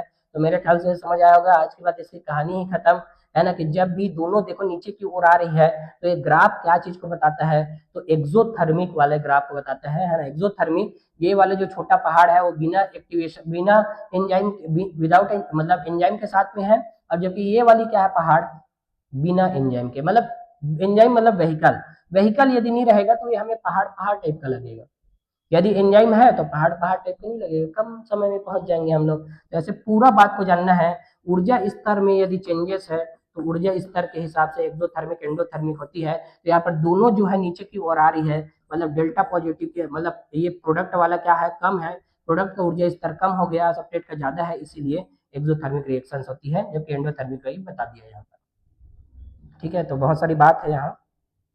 उसके बाद में देखते हैं एंजाइम गतिविधि को प्रभावित करने वाले कारक। पहला क्या करती है, टेम्परेचर, दूसरा क्या करती है, सब्सट्रेट की सांद्रता, और तीसरा अवरोधक की उपस्थिति भी करती है। तो तीनों लोग करते हैं, पीएच वगैरह भी करती है, टेम्परेचर करती है ना, और दूसरा कौन सा करती है, तापमान, ये दोनों प्रभावित करते हैं। तो देख सकते हैं यहाँ से टेम्परेचर, अलग अलग टेम्परेचर में एंजाइम की एक्टिविटी अलग अलग है। एक मिनिमम टेम्परेचर चाहिए रहता है, जैसे मान लो ये ऑप्टिमम दे रही है, ये लगभग 35 डिग्री सेल्सियस में, 35 डिग्री सेल्सियस में सबसे ज्यादा है। उसके बाद में जैसे बढ़ाएंगे टेम्परेचर तो कम होने लग जाएगा। पीएच, हम जानते हैं बहुत सारे एंजाइम जो रहते हैं, है ना, पीएच पर ही काम करते हैं, लोअर पीएच पर, ज्यादातर एसिडिक पीएच पर काम करते हैं। जैसे लाइसोसोम के बारे में हम लोग पढ़े थे, उसमें बहुत सारे हाइड्रोलाइटिक एंजाइम प्रेजेंट होते हैं, एसिडिक पीएच पर ही एक्टिव होते हैं, तो ऐसा हम लोग पढ़े हैं। तो एसिडिक पीएच भी निर्धारित होता है, तो ज्यादातर पीएच जो है देखो यहाँ पर ये 7 है, तो लगभग इसमें इससे कम में एंजाइम जो है एक्टिव रहेंगे, उसके बाद में है ना डी एक्टिव या कम होने लग जाते हैं, तो दोनों के ऊपर निर्भर करती है इसकी एक्टिविटी, एंजाइम की गतिविधि। दूसरा, सब्सट्रेट की सांद्रता। अब ये क्या बात है, तो इसको भी हमें समझने आना चाहिए भाई, क्या कि सब्सट्रेट से प्रोडक्ट में चेंज करने के लिए हमें किसकी जरूरत है, एंजाइम की जरूरत है। ठीक है, अब मान लो सब्सट्रेट की संख्या यहाँ पर है 100 और एंजाइम की संख्या है 100। दूसरा और कंडीशन है, सब्सट्रेट से प्रोडक्ट में चेंज करने के लिए एंजाइम की जरूरत है। सब्सट्रेट की मात्रा है कितनी, 80 है, एंजाइम की मात्रा है 200। तीसरा और कंडीशन है, सब्सट्रेट का मात्रा है 100, एंजाइम की मात्रा है 50 और ये प्रोडक्ट है। तो चलो बताओ इसमें से कौन सी रिएक्शन फास्ट होगी, कौन सी स्लो होगी, और कौन से क्या होगी, मतलब मॉडरेट होगी या कैसे होगा। तो हम यहाँ से समझ सकते हैं क्या, कि देखें ये 3 कंडीशन में से यहाँ पर सब्सट्रेट की सांद्रता देखो सभी में अलग अलग है, सब्सट्रेट की सांद्रता क्या है, तीनों में अलग अलग है, एंजाइम भी अलग अलग है। ठीक है, या एंजाइम को हम सेम भी लेंगे तो भी हमारा काम बन जाएगा, एंजाइम को हम सेम लेकर भी देखते हैं, है ना। यहाँ पर एंजाइम 100 है, यहाँ पर भी एंजाइम क्या है 100। ठीक है, यहाँ पर के है ना सब्सट्रेट को चेंज करते हैं, यहाँ पर 200 है, चलो 200 ऐसे। हम क्या कर रहे हैं, यहाँ पर एंजाइम की मात्रा को क्या कर दिए है ना, सभी में बराबर लिए हैं, लेकिन हम लोग सब्सट्रेट की सांद्रता वाला टॉपिक है हमारा, सब्सट्रेट की सांद्रता, तो उसके हिसाब से हम समझेंगे। सब्सट्रेट इसमें 100 है, इसमें सब्सट्रेट 80 है, इसमें क्या है 200, मतलब इसमें एंजाइम की तुलना में बराबर है, इसमें एंजाइम की तुलना में कम है, इसमें एंजाइम की तुलना में ज्यादा है। तो चलो बताओ यहाँ पर इस एंजाइम के पास में सक्रिय सतह होती है जो सब्सट्रेट जाके बाइंड होती है वहां पर, और एंजाइम सब्सट्रेट कॉम्प्लेक्स बनाते हैं और उसके बाद एंजाइम प्रोडक्ट कॉम्प्लेक्स में बन के अलग अलग हो जाती है। तो बताओ यहाँ पर जितने एंजाइम है उतने ही सब्सट्रेट है, तो सभी की सभी लोग एक साथ ट्रेवल करके इधर पहुंच जाएंगे, तो 100 का 100 प्रोडक्ट सीधा बन जाएगा। ठीक है, यहाँ पर कितने लोग हैं सब्सट्रेट, 80 ही है। यहाँ पर एंजाइम कितने हैं, तो एंजाइम 100 है, यहाँ पर कितने हैं 80, तो 20 लोग का क्या होगा। तो भाई यहाँ पर 80 के 80 एंजाइम इसको पकड़ेंगे, बाकी लोग अजय देवगन के जैसे दो गाड़ी के बीच में ऐसे पैर रख के चलेंगे, मतलब बाकी लोग के लिए दो दो लोग रहेंगे, ऐसे चलेंगे, ऐसे है ना, ऐसे पकड़ के, ऐसे दो दो लोग।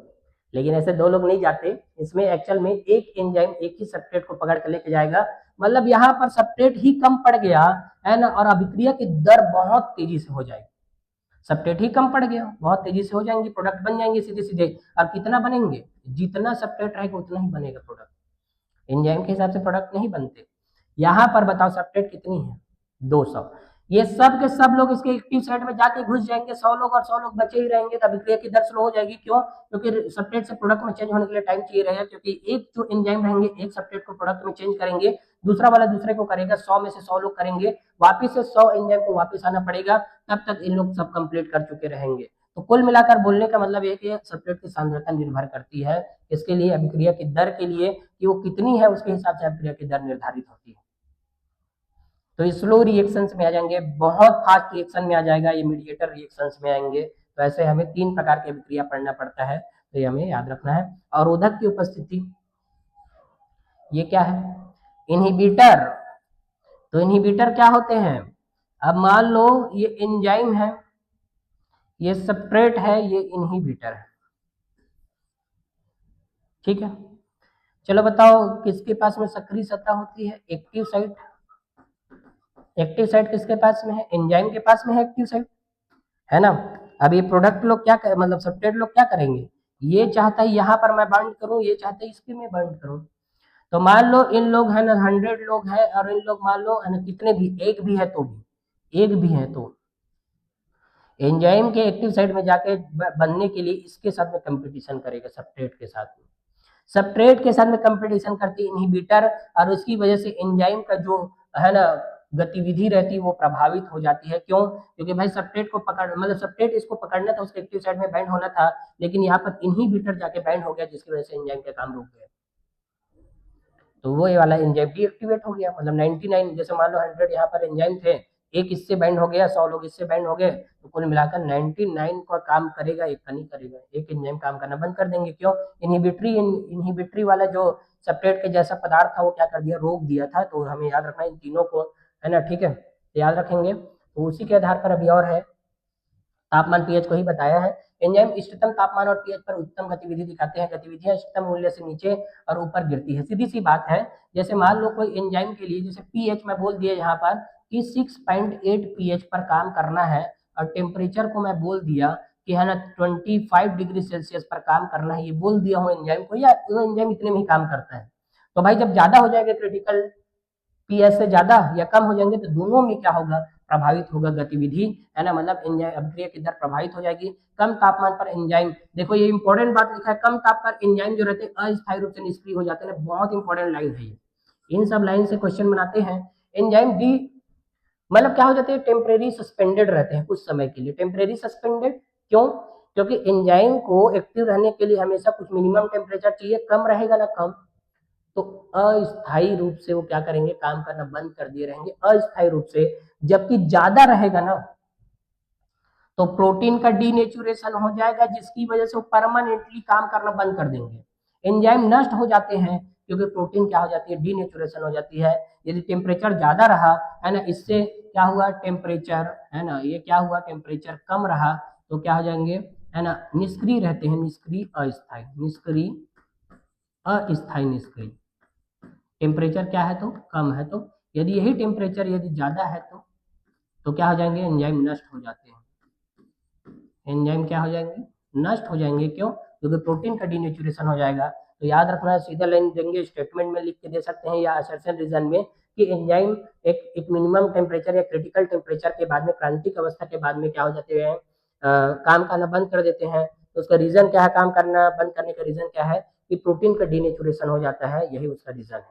इसीलिए एंजाइम जो रहती है नष्ट हो जाती है, उसका काम करना बंद कर देते हैं। ये बात भी हमें याद रखना। दूसरा हम लोग देखें क्या, अकार्बनिक उत्प्रेरक उच्च तापमान और दबाव पर काम करते हैं।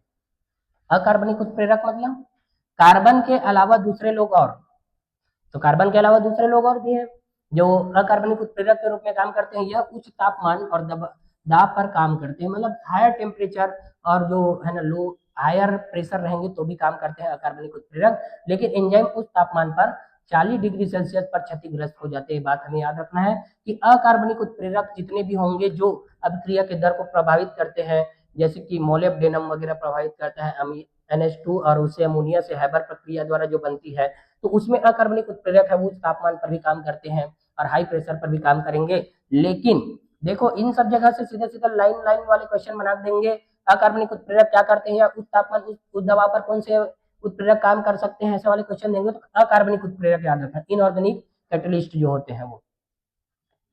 क्यों? क्योंकि एंजाइम जो रहती है क्या करती है, उच्च टेम्परेचर या 40 डिग्री सेल्सियस पर क्षतिग्रस्त हो जाते हैं, क्योंकि प्रोटीन का डीनेचुरेशन हो जाता है, इसलिए एंजाइम काम करना बंद कर देते हैं। लेकिन कुछ ऐसे जगह है जिसको हम लोग पढ़े हुए रहते हैं, आर्की बैक्टीरिया में थर्मोफिलस जीओ में एंजाइम होते हैं जो उच्च तापमान 80 से 90 डिग्री सेल्सियस तक पर भी स्थित रहते हैं। यह थर्मोफिलस थर्मस वाली जगह में रहते हैं, मतलब थर्मल एरियाज में, मतलब जहां पर गर्म झरने हैं, थर्मल एरिया, मतलब जहां पर गर्म झरने हैं, गर्म झरने उन सब जगहों में, झरनों के पास, झरनों में रहने वाले आर्कीबैक्टीरिया, थर्मो एसिडोफाइल्स भी बोलते हैं इसी को, रहने वाले, तो उसमें 80-90 डिग्री सेल्सियस तक भी एंजाइम काम करते रहते हैं। तो ये बात भी हमें याद रखना है, इंपॉर्टेंट है। ठीक है, इसके आगे और देखें, सब्सट्रेट की एकाग्रता में, सब्सट्रेट सांद्रता में वृद्धि के साथ में है ना, सांद्रता है एकाग्रता में, सब्सट्रेट की सांद्रता, सांद्रता, सब्सट्रेट सांद्रता में वृद्धि के साथ एंजाइम क्रिया का वेग पहले बढ़ता है और अधिकतम वेग तक पहुंच जाता है। मतलब देखो क्या करेंगे हम लोग, इसे देखो ये एंजाइम है, ये वाली, इन लोग क्या है, सब्सट्रेट, सब्सट्रेट है, लो सब्सट्रेट है, यहाँ पर ऐसे काम किए और तुरंत बना दिए। यहाँ पर क्या है, हाई सब्सट्रेट है, हाई सब्सट्रेट मतलब ज्यादा है, यहाँ पर अभिकारक की संख्या, मतलब क्रिया कारक की संख्या इसमें कम है। तो देखो जब सांद्रता में वृद्धि करते हैं तो एंजाइम का जो क्रिया जो रहेगा या वेग पहले बढ़ता है और उसके बाद में अधिकतम वेग वी मैक्स पर पहुंचने के बाद में धीरे धीरे कम होने लग जाता है। मतलब देखो वेलोसिटी ऑफ दी है ना रिएक्शंस, और इधर सब्सट्रेट है तो सब्सट्रेट की मात्रा को धीरे धीरे धीरे धीरे बढ़ा रहे हैं इधर की ओर, तो है ना एक लिमिटेड टाइम तक ही क्या होगा, इसकी स्पीड बढ़ेंगे, मतलब वी मैक्स तक। सीधी सी बात है भाई, हम गाड़ी में 3 चीज दिया रहता है, ABC, एक्सीलेटर, ब्रेक, क्लच, ठीक है। हम गियर को 6 गियर में लगा देंगे है ना कार में, और एक्सीलेटर को जितना दे देंगे, जितना हो सके मैक्सिमम वो दे देंगे, तो एक लिमिटेड है ना स्पीड ही बस पकड़ेगा, वो जितना दिया रहेगा उसका कैपेसिटी रहेगा उसके हिसाब से। उसके बाद बढ़ाएंगे तो फिर क्या ही फायदा, कुछ फायदा नहीं है। कितना भी उसको है ना प्रेस कर लेंगे तो जितना पावर रहेगा उसके अकॉर्डिंग ही वो चलेगा। वैसे ही सेम हम लोग क्रिया कारक की सांद्रता या अभिक्रिया की सांद्रता को बढ़ाते हैं तो वी मैक्स स्पीड तक ही बस मैक्सिमम पहुंचता है, उसके बाद में नहीं बढ़ेगा। क्यों? क्योंकि एंजाइम खत्म हो जाते हैं। समझ आया कि नहीं आया भाई? देखो तो यहाँ पर एंजाइम की मात्रा कितनी थी, एंजाइम 1 2 3 4 5, यहाँ पर 5 है तो 5 लोग हैं यहाँ पर एंजाइम, यहाँ पर एंजाइम कितने हैं, 5। लेकिन यहाँ पर देखो क्रिया कारक जैसे मान लो यहाँ पर 2 ही है, दो सब्सट्रेट थे और एंजाइम कितने थे, 5। एंजाइम कितने हैं, 5, और क्रिया का सब्सट्रेट कितने थे, 2। यहाँ पर कितने हैं, क्रिया कारक जो है ये वाली सब्सट्रेट जो है वो कितनी हो गई है ना, मान लो 15-20 हो गई, लेकिन एंजाइम तो अभी भी क्या है, 5 ही है। तो बताओ एंजाइम खत्म होने की वजह से क्रिया की दर जो है वी मैक्स में पहुंच गया वो, और उसके बाद में नहीं जाएगा, क्योंकि एंजाइम जो है ना क्या हो जाते हैं, अब क्रिया कारक ज्यादा हो गया, एंजाइम कम हो गया, तो कहाँ से फिर से पकड़ के लेके आएगा, फिर से उसको छोड़ के आएगा, फिर आएगा। तो सांद्रता में और भी वृद्धि से अधिक नहीं होती, क्योंकि एंजाइम अणु सब्सट्रेट अणुओं से कम होते हैं। वही बात तो मैं बोल रहा हूँ मैं यहाँ पर क्या, कि एंजाइम अणु सब्सट्रेट से कम है, यानी कि अतिरिक्त सब्सट्रेट अणुओं के साथ बनने के लिए कोई मुक्त एंजाइम अणु नहीं होते। यही कारण है कि वी मैक्स में जाने के बाद में वो है ना जो रिएक्शन होती है वो एक लिमिट हो जाती है। चाहे सब्सट्रेट की सांद्रता को कितना भी बढ़ा दे, एंजाइम भी तो होना चाहिए उसको बदलने के लिए। और जब वो इन बीच में रहते हैं ना तो उसको वी मैक्स बाई 2 बोलते हैं, मतलब आधी स्पीड। जैसे कोई गाड़ी में 120 की स्पीड दिया है तो 60 वाला क्या हो जाएगा, वी मैक्स बाई 2, तो उसका आधा स्पीड हो जाता है। तो ये बात भी हमें जाना है, सब्सट्रेट की सांद्रता। उसके अलावा और देखिए यहाँ पर है ना, बहुत इंपॉर्टेंट है ये वाला, है ना, देखते हैं। विशिष्ट रसायनों और उद्धक का बंधन एंजाइम गतिविधि को बंद कर देता है, इसे निषेध कहा जाता है। एंजाइम की गतिविधि को सीधा ब्लॉकेज कर देता है ना, जो इनहिबिटर रहते हैं वो इनहिबिटरी, इनहिबिटर मतलब अवरोधक। अवरोधक भी तो निर्भर करती है, अवरोधक को एंजाइम की गतिविधि को प्रभावित करने वाले कारक होते हैं। सब्सट्रेट के समान अवरोधक को प्रतिस्पर्धी अवरोधक कहा जाता है। देखो यहाँ पर ना दो टाइप के इनहिबिटर होते हैं, एक होता है competitive inhibitor, competitive competitive inhibitor, inhibitor, और दूसरा होता है नॉन कॉम्पिटिटिव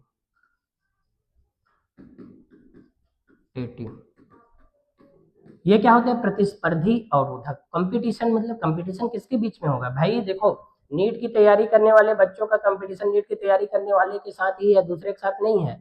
जो सीजीपीएससी की तैयारी करे उनके साथ में नहीं है। समझ आया कि नहीं आया?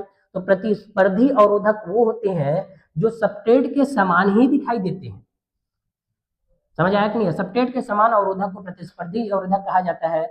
यह एंजाइम के बंधन स्थल के लिए सब्सट्रेट के साथ प्रतिस्पर्धा करता है। नतीजा सब्सट्रेट बंध नहीं बना सकता और एंजाइम के कार्य में गिरावट आती है। सीधी सी बात है, याद रखना, है ना। देखो यहाँ पर ये एंजाइम है, एंजाइम में कौन सी सतह है, ये सक्रिय सतह है ना, ये सक्रिय सतह है।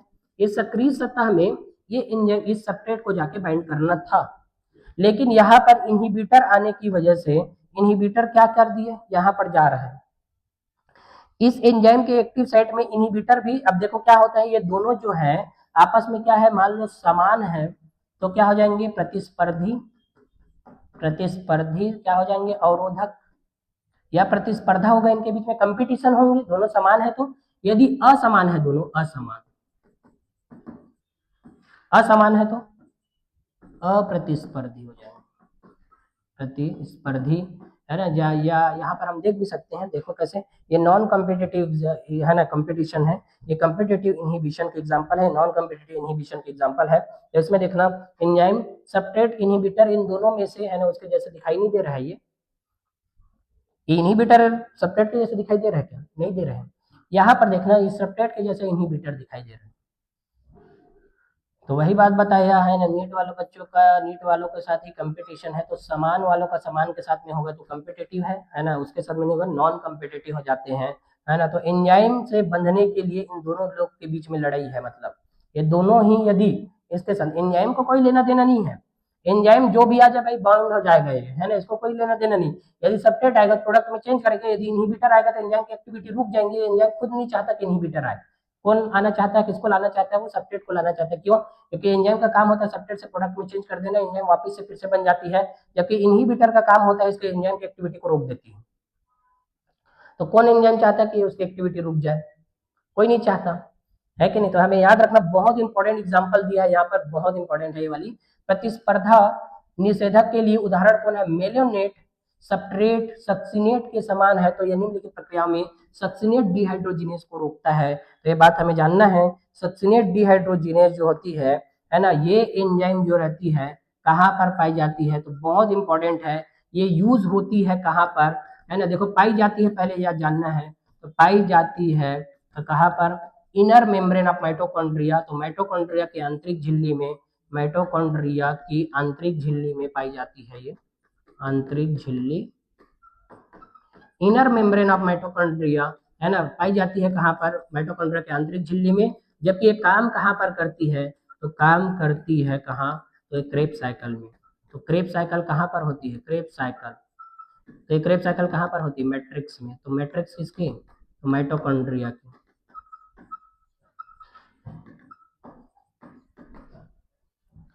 सक्सिनेट डिहाइड्रोजिनेज मार्कर एंजाइम भी बोलते हैं, इसी को हम लोग पहले भी पढ़ चुके हैं, मार्कर एंजाइम है। क्यों? क्योंकि सभी एंजाइम क्रेब्स साइकिल के मैट्रिक्स में पाए जाते हैं, सिवाय एक को छोड़कर, वही सक्सिनेट डिहाइड्रोजिनेज है।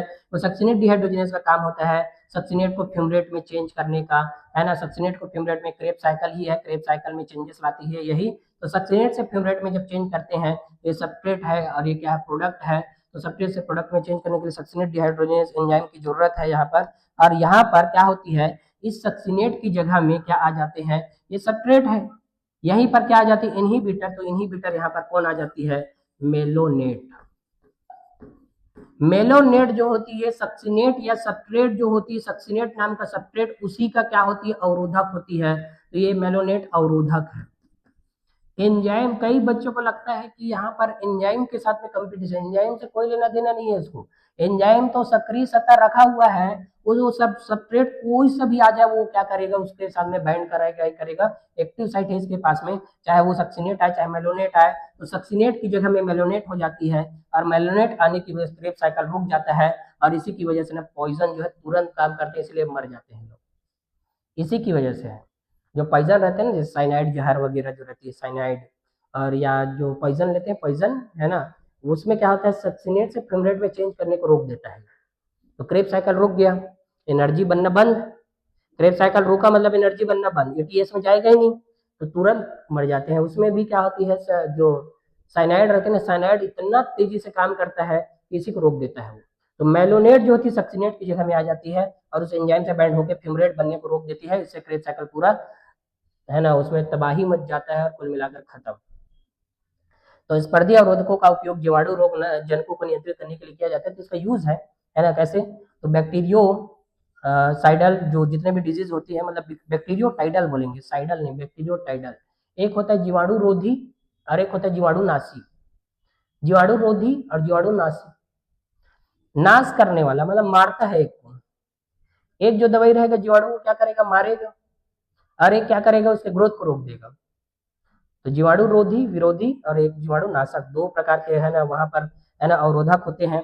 तो जो हम मेडिसिन वगैरह लेते हैं ना, जैसे मान लो कोई डिजीज होता है, मेडिसिन लेते हैं हम लोग, एंटीबैक्टीरियल वाले जो डिजीज लेते हैं, एंटीबायोटिक्स वगैरह, तो वो क्या करती है, दो तरीके से काम करती है। एक तो क्या करेगी, बैक्टीरिया के ग्रोथ को रोकेगी, तो धीरे धीरे फीवर वगैरह दो जो भी लक्षण धीरे धीरे कम होंगे। और एक में क्या करती है, सीधे डिस्ट्रॉय कर देती है। लेकिन डिस्ट्रॉय जब करती है तो फैगोसाइटोटिक सेल लोग बहुत ज्यादा एक्टिव हो जाते हैं, डब्ल्यूबीसी की मात्रा बढ़ जाती है, इसलिए डायरेक्ट उसको नहीं दिया जाता, पहले कम करते हैं, ग्रोथ को कम करेंगे, फिर डोज को बढ़ा के देते हैं, है ना, यदि ठीक नहीं होता तो ऐसे सब कंडीशन आती है। तो सबका मेडिसिन में यूज है। यहाँ पर बहुत इंपॉर्टेंट है कि मेलोनेट का है ना सक्सिनेट के साथ में कंपटीशन है, यही इनहिबिटर होती है, याद रखना। ठीक है, इससे कई बार क्वेश्चन पूछा गया है, बहुत इंपॉर्टेंट है। अगला है एंजाइमों का वर्गीकरण, देखते हैं हम लोग। एंजाइम का वर्गीकरण और नामकरण देखते हैं, है ना, कितने प्रकार के एंजाइम्स होते हैं, 1 2 3 4 5 6, है ना। तो यहाँ से हम लोग ऐसे याद रखेंगे इसको, ओ है ना, ये क्या है, ट्रांसफरेज, वो तुम हो से याद रख सकते हैं, है ना, लो इसे लो, और तुम हो लो इसे लो से, है ना, ओ तुम हो लो इसे लो। मतलब हम लोग बहुत टाइम से है ना गुलदस्ता लेके खड़े हैं और कोई ले ही नहीं रहा है ना, तो अचानक से कोई आ जाएंगे, अरे लो ओ तुम हो लो इसे लो, ऐसा करके ना बोलेंगे। ठीक है, तो इसी हिसाब से याद रख लेना, इसी सीक्वेंस से, तो तुम हो लो इसे लो, तुम से टी ट्रांसफरेजेस, हाइड्रोलाइसिस होता है, लाइसेजेस होते हैं, आइसोमेरेजेस और लाइगेजेस होते हैं। मैं यहाँ पर एक चीज बता देता हूँ, लाइगेज जो होती है, लाइगेज ये जोड़ने का काम करती, सीधी सी बात है, जोड़ने का काम। डीएनए लाइगेज, लाइगेज का काम होता है जोड़ने का काम होती है। ठीक है, तो देखते हैं इसमें क्या क्या होती है। ऑक्सीडो डिडक्टेज कैसे काम करते हैं, तो एक में ऑक्सीडेशन करवाएंगे, दूसरे में रिडक्शन करवाती है। तो ऐसे एंजाइम ऑक्सीडेशन और रिडक्शन दोनों करवाती है, उसे हम लोग क्या बोलते हैं, ऑक्सीडो रिडक्टेज। मतलब मान लो एस पहले क्या था, रिड्यूस्ड था, रिड्यूस्ड का मतलब इसके पास में हाइड्रोजन थे या रहे होंगे, है ना, और इसके पास में ऑक्सीजन थे, है ना, तो क्या हो गया, जस्ट रिवर्स हो गया। ये जो रिड्यूस्ड था वो क्या हो गया, ऑक्सीडाइज हो गया। ये ऑक्सीडाइज जो था वो क्या हो गया, रिड्यूस हो गया, उल्टा। बस जो भी रिएक्शंस में उल्टा होते हुए दिखाई देंगे ना, वो ऑक्सीडो रिडक्टेज एंजाइम के प्रेजेंस में होते हुए दिखाई देंगे, सीधी सी बात याद रख लेना है, बस और कुछ नहीं। दूसरा ट्रांसफरेजेज, ट्रांसफरेजेज का मतलब क्या होगा, ये फंक्शनल ग्रुप को, ये ग्रुप को ट्रांसफर करता है, ग्रुप को क्या करता है, ट्रांसफर। तो जहां पर भी ग्रुप शिफ्टिंग होता हुआ दिखाई देगा, जैसे मान लो इस एस के पास में जी था, ये वाला एस आते ही इसको रिप्लेस कर दिया, तो रिप्लेस किया तो इस एस डेस के पास में जी आ गया और ये वाले मुक्त हो गया। मतलब एक दूसरे वाले के आने की वजह से, दूसरे वाले के आने की वजह से फंक्शनल ग्रुप जो है चेंज हो जाती है, फंक्शनल ग्रुप को चेंज कर देते हैं। उससे ज्यादा ज्यादा बॉन्ड बनाने वाला मिल गया, तो हम जानते भी तो हैं मीथेन में CH4 रहती है, कोई नहीं रहता तो हाइड्रोजन ही उसका सहारा रहता है। लेकिन दूसरे कोई आ गए, जैसे ऑक्सीजन आ गया, एल्डिहाइड बना देगा तुरंत, कीटोन बना देंगे, कार्बोक्सिलिक एसिड बना देंगे। तो कुल मिलाकर ये है कि मीथेन के पास में ना बहुत सारा चीज है, लेकिन वही है ना, डूबते को तिनके का सहारा वाला है ना, शुरू में वही रहता है, सहारे को लिए रहते हैं, बाद में कोई और आ जाता है तो उसको रिप्लेस कर दिया जाता है। तो वैसी वाली बात है कि ट्रांसफर, मतलब इसमें क्या होती है, ट्रांसफरेजेस में ट्रांसफर कर दिया जाता है फंक्शनल ग्रुप को, याद रखना। हाइड्रोलाइसिस, हाइड्रोलाइसिस में वाटर मॉलिक्यूल्स को देंगे, तो इस वाटर मॉलिक्यूल्स हम जानते हैं H plus plus O H minus में टूटता है, यहाँ पर A plus plus B minus में टूटेगा। तो यह ना, इसको वापस से प्रॉपरली लिखते हैं कैसे। अब देखते हैं ये वाला है, तो यहाँ पर देखो ये दोनों लोग टूटेंगे, ए बी है, तो A plus plus B minus में टूट रहा है, plus H plus plus O minus में ये टूटता है। तो जो प्लस वाला रहेगा ना, ओ एच को देखेगा, प्लस वाला किसको देखेगा, ओ एच वाले को देखेगा, और माइनस वाला किसको देखेगा, एच प्लस वाले को देखेगा। तो बताओ यहाँ से क्या बन जाएंगे, तो A plus plus O H minus A O H बन जाएंगे, जबकि बी माइनस एच प्लस मिलकर क्या बन जाएंगे, एच बी, है ना, या बी एच बन जाएंगे। हाइड्रोलाइसिस का मतलब वही है, हाइड्रोलाइसिस में H plus plus O H minus में क्या टूटता है, वाटर मॉलिक्यूल टूटते हैं, और यहाँ पर भी H प्लस प्लस ओ ए प्लस प्लस बी माइनस में टूटेंगे, और यहाँ से ऐसे बनती है। तो इस टाइप के रिएक्शन यदि दिखेंगे, वाटर का यदि रिएक्शन दिखेगा ना कहीं पर, तो वाटर का रिएक्शन दिखते ही हाइड्रोलाइसिस वाला जानना है, हाइड्रोलाइसिस। ठीक है। लाइसेजेस, लाइसेजेस क्या है, लाइसेजेस का काम है कार्बन कार्बन डबल बॉन्ड बनाना, कार्बन सिंगल सिंगल बॉन्ड से वो डबल बॉन्ड बनाने के ऊपर विश्वास करती है, क्योंकि इसको ये पता है कि भाई कार्बन सिंगल बॉन्ड वाले लोग का कोई भरोसा नहीं है, दो लोग को ज्यादा भरोसा है, तो दो यहाँ पर क्या बनाने की कोशिश करते हैं, बॉन्ड बनाने का। जैसे एक्स सी, और यहाँ पर है ना एक्स सी सी, और ये पूरा एक्स सी वाई है, इसके बीच में रिएक्शन हुआ तो एक्स वाई दोनों लोग जुड़ गए, कार्बन कार्बन के बीच में डबल बॉन्ड बन गया। डबल बॉन्ड बनाने वाले जहां पर भी दिखे ना रिएक्शन में, लाइसेज करती है, ये बात हमें याद रखना। आइसोमेरेसिस उल्टा है, ए बी सी है तो ए सी बी हो जाएगा, बी ए सी बी सी ए, उल्टा टाइप का, मतलब आइसोमर्स बनाते हैं लोग, है ना, उल्टा टाइप का रहते हैं। लाइगेजेस तो जोड़ने वाला बता दिया है ना, ए एक्स प्लस वाई अलग अलग थे, इन दोनों को मिला दिए, भले उसके लिए ऊर्जा की जरूरत पड़ा, दोनों लोग अलग हो गए थे लेकिन दोनों लोग मिल गए, ऊर्जा मतलब पैसा दिए तो पैसा देखते ही दोनों लोग ज्वाइन हो गए। ठीक है, तो याद रखना इसको। ठीक है, यहाँ पर सभी को बना के भी दिखाए हैं, जो भी बात मैं बोला है ना, उसमें सेम चीज वही हो रहा है। फंक्शनल ग्रुप को हाइड्रोजन, देखो यहाँ पर एक लाइन लिखा है एनसीईआरटी ने, फंक्शनल ग्रुप को करती है हाइड्रोजन के अलावा, हाइड्रोजन कोई फंक्शनल ग्रुप नहीं है, बाकी लोग हैं हाइड्रोजन के अलावा, हाइड्रोजन बेचारा खुद बॉन्ड सेटिस्फाइड करने के लिए जुड़ा रहता है, यानी कि मीथेन में खुद वो ऐसे जुड़ा रहता है, वो बॉन्ड सेटिस्फाइड करने के लिए, यदि कोई दूसरे लोग आते हैं हाइड्रोजन के अलावा, एस्टर इथर पेप्टाइड ग्लाइकोसाइडिक सी और सी हैलाइड या पी एन बॉन्ड के हाइड्रोलाइसिस को उत्प्रेरित करते हैं। तो हम जहां पर भी वाटर मॉलिक्यूल्स का उत्प्रेरण देखेंगे तो ऐसा टाइप का रिएक्शन दिख जाएगा, जो भी बात बताएं वही है। हिंदी में भी इसके लिए लिखा है एनसीईआरटी ने, और समझ सकते हैं। हाइड्रोलाइसिस के अलावा अन्य तंत्रों द्वारा, देखो हाइड्रोलाइसिस था, ये हाइड्रोलाइसिस के अलावा दूसरे चीजों से जब उत्प्रेरित करके डबल बॉन्ड बनाते हैं तो वो कौन से एंजाइम करते हैं, लाइसेजेस करती है। ऑप्टिकल ज्यामिति या स्थिति आइसोमर्स के अंतर रूपांतरण को है ना उत्प्रेरित करती है, उसको आइसोमेरेसिस बोलते हैं। जब भी ऐसी वाला आएगा उल्टा टाइप का है ना, तो उसमें समझ जाना है कि ये कौन सी करती है, आइसोमेरेसिस। लाइगेजेस यौगिकों को एक साथ जोड़ने के लिए उत्प्रेरित करती है, जोड़ना ही इसका काम है लाइगेज का, सीधी सी बात है, चाहे वो डीएनए लाइगेज हो चाहे दुनिया के कोई भी चीज हो। अगला होते हैं कोफैक्टर, एंजाइम में कोफैक्टर होते हैं। ये एंजाइम है ना, ये गैर प्रोटीन घटक है, प्रोटीन के मतलब एंजाइम जो है ना दो चीजों से बनी रहती है ना। एंजाइम किससे बनी रहती है, दो चीजों से। देखो ये सीधा डायरेक्टली पूछा गया है, नीट में पूछा गया क्वेश्चन है ये, है ना, क्या कि होलो एंजाइम क्या होती है, तो एपो एंजाइम प्लस को फैक्टर इज इक्वल टू क्या है, होलो एंजाइम। तो एपो एंजाइम जो होती है ये वाला क्या होती है ना, प्रोटीन पार्ट होती है, प्रोटीन एंजाइम का प्रोटीन, जबकि इसके साथ में ये जो रहते हैं ना नॉन प्रोटीन पार्ट होते हैं। तो यही क्या क्या हो सकते हैं वही को हमें जानना है। होलो एंजाइम एक्टिव हो जाते हैं कब, जब इस एपो एंजाइम को कोई कोफैक्टर मिल जाता है तब। मतलब कुल मिलाकर हम लोग ये बोलेंगे कि जब हम लोग एक सीट लेते हैं है ना एग्जाम लिखने के लिए, और इस सीट को लेकर पूरा भर देते हैं, दूसरा सीट लेते हैं हम लोग, है ना, तो एक सीट लिए मान लो ये क्या है प्रोटीन है, और दूसरा सीट लिए क्या कोफैक्टर ले रहे हैं हम लोग यहाँ पर, ये दोनों जब तक नहीं जुड़ेंगे तब तक ओवरऑल हमारा मार्क्स नहीं मिलेगा। तो कुल मिलाकर ये बोले कि शुरू में ये प्रोटीन या एक सीट जो था इसके बिना अधूरा था, दूसरे के बिना, मतलब ये क्वेश्चन पेपर के बिना अधूरा था। क्वेश्चन पेपर आया दोनों लोग मिले तब जाके तो मार्क्स मिलेगा, सही सही आंसर लिखेंगे तो। तो वही वाली बात है यहाँ पर क्या कि जब इस एपो एंजाइम या प्रोटीन वाले इनएक्टिव पार्ट को है ना कोफैक्टर या नॉन प्रोटीन वाला पार्ट मिल जाता है तो क्या होलो एंजाइम या एक्टिव बन जाती है। तो एपो एंजाइम प्रोटीन वाला पार्ट है, कोफैक्टर जो है नॉन प्रोटीनेशियस पार्ट, इसी से मिलकर होलो एंजाइम बनते हैं, है ना। तो ये बात याद रखना, एपो एंजाइम बराबर एंजाइम का प्रोटीन वाला भाग। जब एंजाइम से सह को हटा दिया जाता है तो इसकी उत्प्रेरक गतिविधि खो जाती है, सीधी सी बात है ना। वही बात तो मैं बताया कि ये कोफैक्टर यदि नहीं रहेंगे तो ये एंजाइम काम करना बंद कर देगा, क्योंकि इसकी जरूरत पड़ती ही पड़ती है नॉन प्रोटीनेशियस पार्ट। तो कौन होती है ये जानते हैं एपो एंजाइम और को फैक्टर्स में क्या डिफरेंस है। तो को फैक्टर कौन लोग होते हैं, एपो एंजाइम को तो जान गए हम लोग प्रोटीन होते हैं, लेकिन को फैक्टर्स क्या होती है। तो 3 प्रकार के होते हैं, प्रोस्थेटिक ग्रुप दूसरा होते हैं, को एंजाइम है, और तीसरा क्या होते हैं मेटेलिक आयंस होते हैं, धातु आयन। ये 3 लोग होते हैं, तो ऐसे इस टाइप से दिखाई देते हैं, है ना। तो तीनों चीजों को याद रखना। निम्न में से कौन सा कारक के प्रकार नहीं है वाला क्वेश्चन पूछ सकते हैं ना, इंपॉर्टेंट है।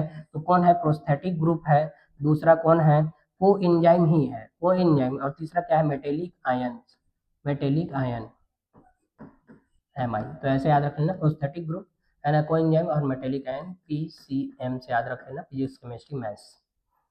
प्रोस्थेटिक ग्रुप, कोफैक्टर यानी कि को एंजाइम ही है, और तीसरा क्या है मेटेलिक आयन, तीनों। ठीक है। प्रोस्थेटिक ग्रुप क्या होती जानते हैं, जैविक होती है। चलो बताओ, यहाँ पर एपो एंजाइम से ना एकदम टाइटली बाउंडेड रहती है ना, याद रखना इंपॉर्टेंट है ये वाली भी। प्रोस्थेटिक ग्रुप वो है जो टाइटली बाउंडेड रहती है, टाइटली का मतलब निकलेंगे ही नहीं, वो इतना तेजी से मतलब बाइंडिंग रहता है इतना ज्यादा कि वो निकलते ही नहीं है। उदाहरण के लिए यहाँ पर देखो, पेरोक्सीडेज और उत्प्रेरक में हेम वाला भाग जो H2O2 के टूटने को पानी और O2 में उत्प्रेरित करता है, तो पानी और ऑक्सीजन में तोड़ देता है।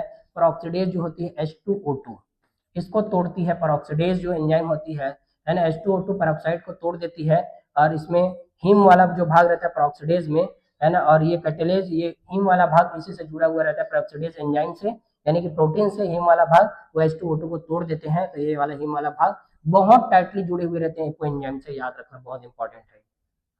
तो कौन सा एंजाइम, तो पेरोक्सीडेज एंजाइम का एग्जाम्पल याद रखना, एक एग्जाम इसमें से। ठीक है। दूसरा, को एंजाइम जैविक होते हैं, एपो एंजाइम के लिए क्षणिक बंधनकारी मतलब क्या होते हैं, ये थोड़ा लूजली बाउंडेड होते हैं, लूजली। ठीक है। और ये नेट में पूछा भी गया क्वेश्चन है, सह एंजाइम में कौन होते हैं करके पूछेंगे, तो विटामिन। तो आज पता चला होगा कि विटामिन की जरूरत क्यों है बॉडी को, है ना। हमें तो खाने से सब मिल रहा है, प्रोटीन मिल रहा है, कार्बोहाइड्रेट मिल रहा है, और सब चीज मिल रहा है, जो भी चीज एसेंशियल चीजें हैं वो सब मिल रही है। विटामिन की जरूरत क्यों है बॉडी को, विटामिन की कमी से बहुत सारे डिजीज हो जाते हैं ना, जैसे कई डिजीज है, जैसे विटामिन ए की कमी से नाइट ब्लाइंडनेस हो गया, बेरी बेरी रोग हो जाती है, विटामिन बी की कमी से विटामिन डी के रिकेट्स हो जाते हैं। विटामिन की जरूरत क्यों है, विटामिन की जरूरत इसलिए भाई क्योंकि विटामिन को फैक्टर है यहाँ पर, या को एंजाइम, और ये को एंजाइम जो है ना, इस एपो एंजाइम को शुरू करने के लिए, एपो एंजाइम के एक्टिव होने के लिए क्या करती है, ये एक्टिव होने के लिए रिस्पॉन्सिबल होती है ये को एंजाइम। और ये को एंजाइम यहाँ पर कौन है, तो को एंजाइम का एग्जांपल क्या है, विटामिन। तो विटामिन याद रखना, जैसे कि यहाँ पर एक एग्जांपल दिया है, NAD और NADP में नियासिन होता है, नियासिन, विटामिन B3 इसकी कमी से पेलेग्रा डिजीज हो जाती है, नियासिन होती है ये, है ना, विटामिन B3 नियासिन है ना, उसकी कमी से पेलेग्रा डिजीज हो जाती है, नियासिन। सीधा डायरेक्ट पूछा गया क्वेश्चन है, कौन सी विटामिन होती है, NAD में, और NADP में नियासिन होती है, बात हमें याद रखना। निकोटिनामाइड है ना, एडेनिन डाइन्यूक्लियोटाइड होती है, इसका पूरा नाम निकोटिनिक एसिड होती है, नियासिन निकोटिनामाइड, और डाइनिकोटिनामाइड होती है ये। ठीक है। इसमें निकोटिनामाइड एडिनोसिन डाइफॉस्फेट है, और ये निकोटिनामाइड एडिनोसिन डाइफॉस्फेट होती है ये, है ना, तो ऐसे याद रख लेना इसको। ठीक है।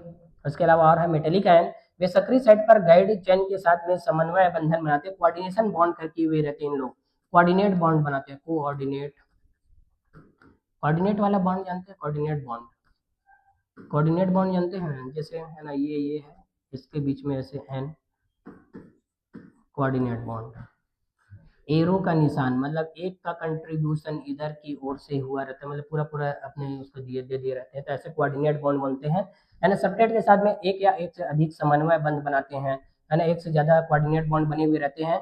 उदाहरण के लिए जिंक कार्बोक्सी पेप्टिडेज का एक सहकारक है, ये मेटेलिक आयन होता है। देखो जिंक क्या है, मेटेलिक, मेटल है, मेटल कार्बोक्सी पेप्टिडेज है ना, जिंक कार्बोक्सी पेप्टिडेज जो है एक मेटल कारक होती है ना, तो इसको भी जानना है, उसकी जरूरत पड़ती है। तो कार्बोक्सी पेप्टिडेज नाम के एंजाइम में इसके एक्टिव होने के लिए जिंक की जरूरत पड़ती है। तो ये बात याद रखना, कार्बोक्सीपेप्टिडेज एंजाइम तभी एक्टिव होंगे जब जीन आएगा, ठीक है। तो है ना, जिंक आएगा मतलब, है ना। तो याद रखना मेटेलिक आयन जो रहती है कोफैक्टर्स होती है, ये बात भी हमें समझना है। तो हम लोग एंजाइम वाले पूरे टॉपिक को पढ़ लिए। एंजाइम वाले चैप्टर, एंजाइम वाले टॉपिक से हर साल एक क्वेश्चन, कभी कभी 2 क्वेश्चन भी आते रहते हैं और दूसरे चैप्टर से रिलेट भी करते हैं, इसलिए बहुत इंपॉर्टेंट है। इन सब का यदि क्लास हमें देखना है तो यहाँ पर से ले सकते हैं। निर्जन KWD को सब्सक्राइब करके रखना है सभी बच्चों को, ठीक है। Thank you.